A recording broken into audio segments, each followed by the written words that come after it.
BC 012 BC math first semester. दोस्तों आप लोग फर्स्ट सेमेस्टर में एग्जाम्स आप लोग अपने देने वाले होंगे, तो मैं आपको कुछ बता देती हूँ बहुत important topics and with important questions के साथ सॉल्यूशन प्रोवाइड करती हूँ। शॉर्टकट ट्रिक्स फटाफट से खत्म करेंगे पूरी वीडियो को। पहले मैं बता दूँ आप लोग को क्वेश्चन कैसे कैसे कौन कौन से आते हैं। ठीक है, पहला आपका क्वेश्चन जो कि मैं ऑलरेडी आपको सॉल्व पेपर क्वेश्चन जो है बता चुकी हूँ कैसे करना है कैसे नहीं करना है, एवरीथिंग कहाँ पे मिल गया मैं आपको वीडियो का लिंक डिस्क्रिप्शन बॉक्स में प्रोवाइड कर दूंगी, जाके देख लेना। मैंने बनाई हुई थी ऑलरेडी, आपको हो गया होगा 15 दिन। ठीक है, बनाए हो इस वीडियो को, अगर आपने देख लिया वेल एंड गुड है, नहीं देखिए तो अभी जाके देख सकते हो। एक्चुअल में इसमें क्वेश्चन में क्या बोला गया है मैं बताती हूँ। आज रात बैठोगे ना एग्जाम्स देने के लिए, कल की एग्जाम्स है, कोई प्रॉब्लम नहीं है, आप तब भी तैयारी कर सकते हो। कैसे करना है, पहले यहाँ पे जो है पहला क्वेश्चन कैसा आता है, पहला क्वेश्चन आता है फिक्स रहता है कि डिटर्मिनेंट से टपकेंगे। ठीक है, या आपके क्वेश्चन डिटर्मिनेंट क्या हो मैट्रिसेस से आते हैं, है ना। तो हम यहाँ पे सीधा डायरेक्टली स्टार्ट करते हैं। सबसे पहले बोलती हूँ आप लोगों को कि मैट्रिसेस से डिटर्मिनेंट से क्वेश्चन फिक्स्ड हैं, आते ही आते हैं। कैसे क्वेश्चन होते हैं, लाइक दिस। शो डैट का क्वेश्चन हो सकता है आप लोग का, प्रूव वाला क्वेश्चन आपको प्रोवाइड कर सकते हैं, या कुछ फाइंड करने को कह सकते हैं, या तो आइडेंटिटी मैट्रिसेस के इक्वल करने को कह सकते हैं। अंडरस्टैंड हो गया। तो मैं बताती हूँ कैसे करना है इस चीज़ को। जब भी याद रखना, जब भी शोर्ट का क्वेश्चन आए, मैं आपको ट्रिक बता रही हूँ, क्वेश्चन खुद से सॉल्व करना, और जो मैंने वीडियोस बनाई है सॉल्व पेपर क्वेश्चन पेपर की, उनको देख लोगे, डेफिनेटली क्लियर हो जाने वाला है। करते कैसे हैं मैं वो दिखा देती हूँ आप लोग को। करने का तरीका, क्वेश्चन दरअसल कुछ इस तरीके से प्रोवाइड किया जाता है। ठीक है, अब इस क्वेश्चन में क्या बोलते हैं वो लोग कि इसको इस चीज़ के इक्वल लेके आओ। आपका काम पहला होना चाहिए कि LHS को हमें RHS के इक्वल बनाना है। तो मुझे ABC BC CA और AB बनाना है, और ये एडिशन की फॉर्म्स में है। मतलब मुझे कुछ नहीं, इस चीज़ का जो डिटर्मिनेंट है इसको ओपन अप करना पड़ेगा, है ना। और आपको बता दिया जाए कि डिटर्मिनेंट में जब भी हमें बोला जाता है कि डिटर्मिनेंट को ओपन अप करना है, याद रखना आप किसी एक लाइन एक रो में मैक्सिमम नंबर ऑफ जीरो ला लो, या किसी एक कॉलम में मैक्सिमम नंबर ऑफ जीरो ला लो, जिससे आपको करने का तरीका आसान हो सके। अभी मैं बोलूँ आप लोग को कि इसको इसमें जो है ये 1 1 दिख रहा है ना, इनको जीरो ला लो, किसी एक को ला लोगे तो एक का तो सोल्यूशन आराम से हो जाएगा। तो आप मुझसे कहोगे कि क्या बोलते क्या जरूरत है, हम लोग डायरेक्टली इसको ओपन अप कर देते तब भी आंसर आ जाएगा। मैं बता रही हूँ, अगर आप zero maximum number of zero इस लाइन में, आप इसको जीरो बना लो या इसको जीरो बना लो, मर्जी है, जो आप सॉल्व करोगे तो यही होगा।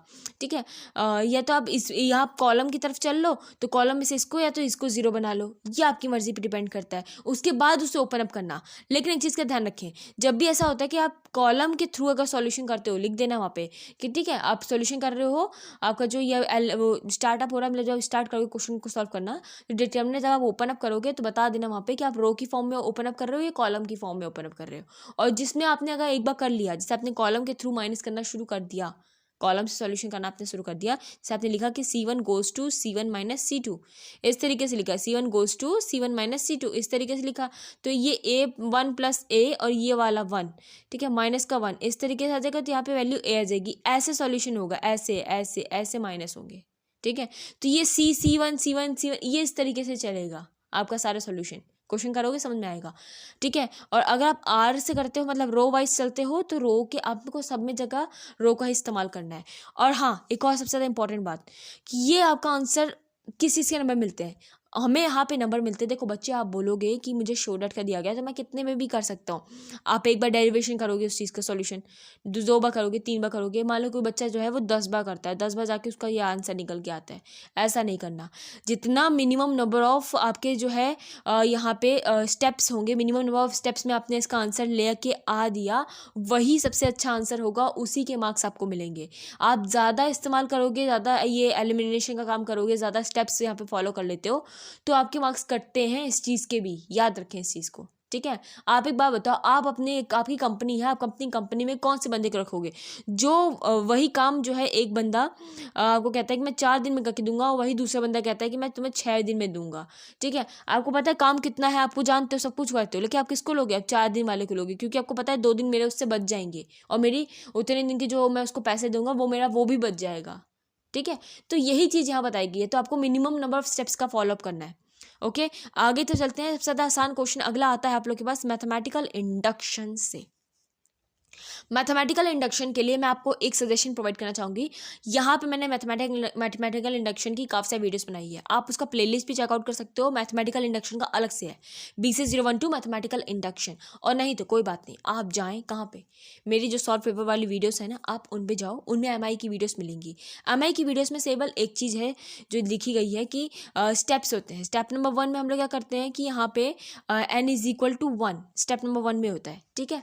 तो आप ये लिखते हो let n is equal to 1, अब n 1 पुट करते हो वैल्यू को, तो आपको पता चल जाता है कि इस साइड की वैल्यू इस साइड के इक्वल आ गई, एग्जाम्पल में जो भी होता है ना।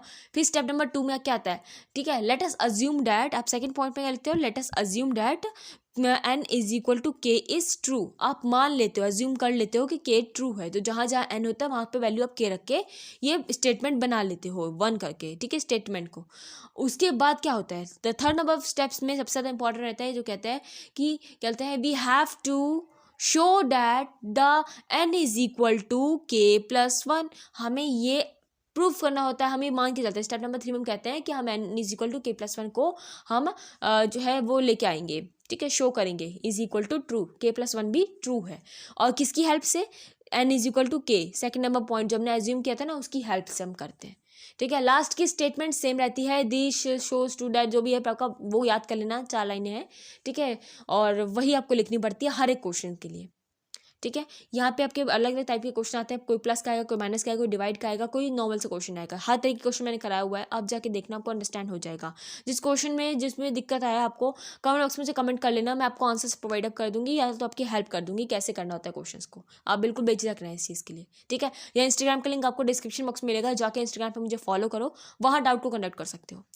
अगले क्वेश्चन की तरफ चलते हैं। ये आपका ये आपका क्वेश्चन है आप लोग का सम ऑफ दिस। अच्छा देखिए, ये क्वेश्चन आप लोग को दिखाई दे रहा नहीं, ये डेरिवेशन वाला क्वेश्चन है, ठीक है। ये आपको सॉल्व करने को कह रहा है, y is equal to this value show that this, ठीक है। तो आपको इसे कैसे सॉल्व करना पड़ेगा, देखो याद रखना इस चीज़ को, ये क्वेश्चन आप लोग को डेरिवेशन वाला है, डेरिवेशन मतलब डिफरेंशिएशन वाला क्वेश्चन है, ठीक है। तो इसको सॉल्व करने का तरीका भी आसान है, कोई दिक्कत ज़्यादा नहीं है इसमें। इसको कराने का तरीका मैंने सॉल्यूशन वाली वीडियो में बताया हुआ है, पूरा प्रॉपर कैसे करना होता है, शॉर्टकट ट्रिक्स है, प्लीज़ जाके देखें, रिक्वेस्ट है सभी बच्चों से। देखिए अगला क्वेश्चन तब चलते हैं, यहाँ पे आपको नेक्स्ट क्वेश्चन जो प्रोवाइड कर रहे हैं वो प्रोवाइड कर रहे हैं आप लोग को यहाँ पे क्रैमर्स रूल वाला क्वेश्चन।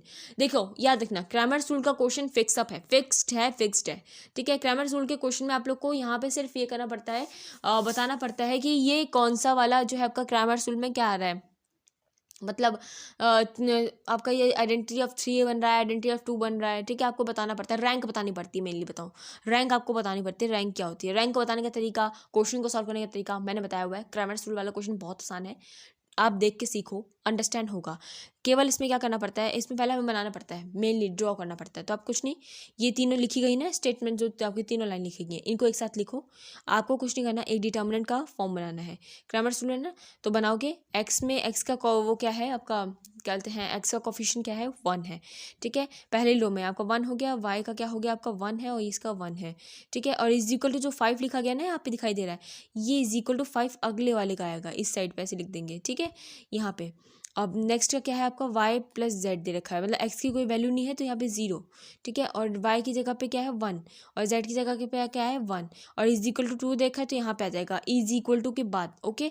नेक्स्ट वाले में क्या है, x और z दे रखा है, तो x और z में 1 1, और यहाँ पे y की जगह 0, क्योंकि मेरे पास x का कोफिशिएंट क्या है 1 है, x किसी से मल्टीप्लाई हो रहा है, 1 से हो रहा है मल्टीप्लाई, है ना, तो 1 है, इसलिए बोल रही हूँ। यहाँ पे इसका 3 है, ये 3 इस साइड पे चल जाएगा। अब ये चीज़ आ गई, अब ये कहता है क्रैमर रूल से सॉल्व आउट करो। क्रैमर रूल पे कैसे सॉल्व आउट करते हैं, शॉर्ट फॉर्म्स में आपको सॉल्यूशन करना पड़ेगा, बाद में आप उसका रैंक बता देना, रैंक क्या रखिए, नॉर्मल तरीके से सॉल्व करते हैं। कुछ डाउट्स हो जाए तो मैं बोला ना आपको बता देना, मुझे सॉल्व, मैं आपको ज़रूर डाउट आपके सॉल्व करूँगी। और हाँ, क्रैमर रूल में हमें क्या करना पड़ता है, मेनली जब इसे सॉल्यूशन करोगे ना, आगे की तरफ चलते जाओगे तो आपके क्वेश्चंस में आपको मैं बता देती हूँ कि एक्स वाई और जेड की वैल्यू को निकालना है, और किसकी मदद से, इज इक्वल टू की मदद से। आपको इस साइड वाली जो आपकी मैंने बताई थी ना, वो 1 0 जो आपका स्टेटमेंट बन के आई, आप इसको सॉल्व करोगे, और जो 5 3 6 लिखा आ रहा है ना, तो आप इसको सॉल्यूशन करो, सॉल्यूशन करते जाओ, आपको ऑटोमेटिकली उसकी वैल्यू को निकालना आ जाएगा, समझ में आ जाएगा कैसे करते हैं। मैंने बताया जो क्वेश्चन तरीका सॉल्व करना, वही तरीके से करना होगा, देख लेना, ठीक है। नेक्स्ट क्वेश्चन आप लोग का वर्टिसेस वाला क्वेश्चन है। आपको ये ABC ट्रायंगल ड्रॉ करना है। विद ट्रायंगल ड्रॉ करके वहाँ पे आपको एक्सेस वाला काम करना, जो भी काम करना है इसमें एग्जैक्टली बताओ। एग्जाम में मैंने सॉल्यूशन का रखा है, सॉल्यूशन वाली वीडियोस में जाके देख लेना इस चीज़ को। और मैं आपको बता देती हूँ वैसे ही मुँह से कि और क्या चीज़ें क्वेश्चन आ सकते हैं फटाफट से। देखिए यहाँ पे ये क्वेश्चन देख लो ना, ओमेगा वाला क्वेश्चन। ये ओमेगा वाला क्वेश्चन फिक्स है, फिक्स आता है। ठीक है, इसको ज़रूर करना। और ये क्वेश्चन A4 वाला क्वेश्चन, ये क्वेश्चन फिक्स रहता है। देखो मोस्टली बताओ फिक्स इसलिए बोल रही हूँ, ये तैयारी कर लेना, छूट ना पाए कल के एग्जाम्स के लिए, क्योंकि A4 बाय एनी चांस पे टपका दिया तो आपका ना छूटे। मैं नहीं चाहती आप लोग का छूट के आए एग्जाम्स। ठीक है। ऑल्सो फाइंड A4, तो आपको शो करना है। और किसकी मदद से? ये क्वेश्चन आपको पूरा यहाँ पे दे रखा है, ये रहा। ये क्वेश्चन A की वैल्यू दे रखी है और आपको यहाँ पे इसमें पुट अप करना है। जहाँ पे A है वहाँ पे ये सब चीज़, ये वैल्यू को पुट करना है, ये डी वैल्यू पुट करो और इज इक्वल टू 0 दे रखा है, आपको शो करना है 0 के इक्वल। सॉल्यूशन करते करते 0 के इक्वल प्रूफ करना। और एक और बात, A4 आपको यहाँ पे फाइंड आउट भी करना है। A4 को कैसे निकालते हैं मैंने इसके बारे में बता रखा है, आप वीडियोस को देखोगे अंडरस्टैंड कर लोगे। ठीक है, नीचे तब चलते हैं। आपको यहाँ पे दिखा गया है, ये अगला क्वेश्चन है। Show that 133 divided by this for the average natural number n। ये का MI का क्वेश्चन है, मैथमेटिकल इंडक्शन का क्वेश्चन है। एग्जाम में ऐसा क्वेश्चन आता है। इतना सारे क्वेश्चन दिखाई दे रहे हैं ना स्क्रीन पर, मैं इसका लिंक डिस्क्रिप्शन बॉक्स में प्रोवाइड कर रही हूँ। आप इनकी प्रैक्टिस जरूर कर लेना, देख भी लेना कैसे करना है क्वेश्चंस को, क्योंकि ऐसे ही क्वेश्चंस टपकते हैं एग्जाम्स टाइम पे। ये क्वेश्चन आप लोग नेक्स्ट देख सकते हो। ये आपका क्वेश्चन है, आपका ये लॉग वाला क्वेश्चन है ना, तो ये आपका क्वेश्चन है आप लोग का डिफरेंशिएशन का ही है। ठीक है, इसको सॉल्यूशन कैसे करते हैं ये तरीका बताया हुआ है। एग्जाम टाइम में कैसे करा जाता है इसको क्वेश्चन सॉल्व, बहुत आसान तरीके से मैंने एक्सप्लेन किया हुआ है। आप देखोगे अंडरस्टैंड कर लोगे। अल्फा बीटा गामा वाला क्वेश्चन जरूर कर लेना। APGP LP APGP HP वाला क्वेश्चन बहुत ही आसान क्वेश्चन है। और जो होता है 2-4 क्वेश्चन करोगे जो मैंने बताए हैं लास्ट पेपर्स में, वो अंडरस्टैंड हो जाएगा, आप लोग को होना शुरू हो जाएगा। और एक और चीज़ है जो आप स्किप मत करना एग्जाम्स के लिए, वो है ये रहा, use it solve the system of linear equation. This linear equation और आपको का जो मैंने बताया ना अभी ग्रामर स्कूल वाला क्वेश्चन, ये ज़रूर करके जाना एग्जाम्स में। दोनों ही अलग अलग तरीका होता है करने का, दोनों का अलग तरीका होता है। मैंने सॉल्यूशन इसमें बताया हुआ है क्लियर तरीके से कि इसको कैसे करते हैं और उसको कैसे करते हैं, तो प्लीज़ अंडरस्टैंड कर लें इस चीज़ को। ठीक है, नीचे तरफ चलते हैं। आप लोग का यहाँ पे दिखाई दे रहा है आयोटा वाला क्वेश्चन, आपको दिखाई दे रहा है de Moivre theorem, most important. Triple star लगा लो, फिक्स है क्वेश्चन आना एग्जाम टाइम पे, फिक्स है, फिक्स फिक्स फिक्स। ठीक है, उसके ऊपर वाला क्वेश्चन आप देख सकते हो, ये अगेन आपका MI का क्वेश्चन है। ठीक है, इसको मत स्किप करना, मेरी बात को माने सभी बच्चे, प्लीज़ मत स्किप करना, इन क्वेश्चन को जरूर करके आना। फाइंड द सम ऑफ बोल है, सॉरी ये आपका क्वेश्चन कौन सा है, ये आपका है अल्फा बीटा गामा वाला क्वेश्चन है, प्लीज़ स्किप मत करना, देख लेना इस क्वेश्चन को भी।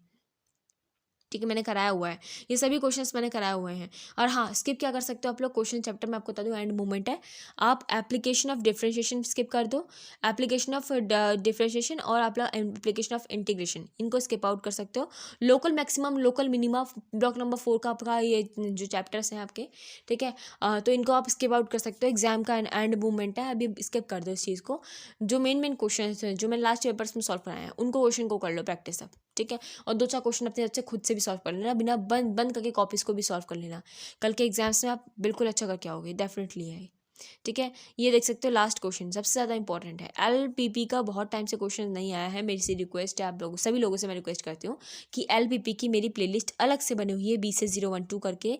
ठीक है, LPP वाले क्वेश्चन, उनमें जाके जो LPP के जितने क्वेश्चन हैं, देखो 2-3 तरीके के क्वेश्चन हैं।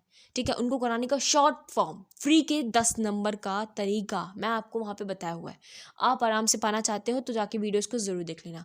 आज बैठ के तैयारी करो, मैं सच्ची बता रही हूँ, कल का एग्जाम बहुत फाड़ हो जाएगा, मेरी बात मान लोगे, सच्ची बता रही हूँ, एग्जाम कल का बहुत अच्छा जाएगा। चाहे सुबह एग्जाम हो आपका, चाहे रात को एग्जाम हो, इट डजेंट मैटर, आपका डेफिनेटली अच्छा जाएगा। ठीक है, मिलते हैं नेक्स्ट वीडियो में आप लोग के साथ और वीडियोस के साथ। और हाँ, प्लीज़ कमेंट बॉक्स में से कमेंट करके बताएं कल के दिन एग्जाम से आके कि कैसा गया आप लोग का एग्जाम्स। और दूसरी बात, जो क्वेश्चन पेपर है वो मुझे सेंड कर देना इंस्टाग्राम पे जाके। ठीक है, सभी स्टूडेंट्स को ऑल द बेस्ट कल के एग्जाम्स के लिए, और बिल्कुल भी चिंता करने की कोई जरूरत नहीं है, ठाकुर जी आप सभी के लोगों के साथ हैं। आप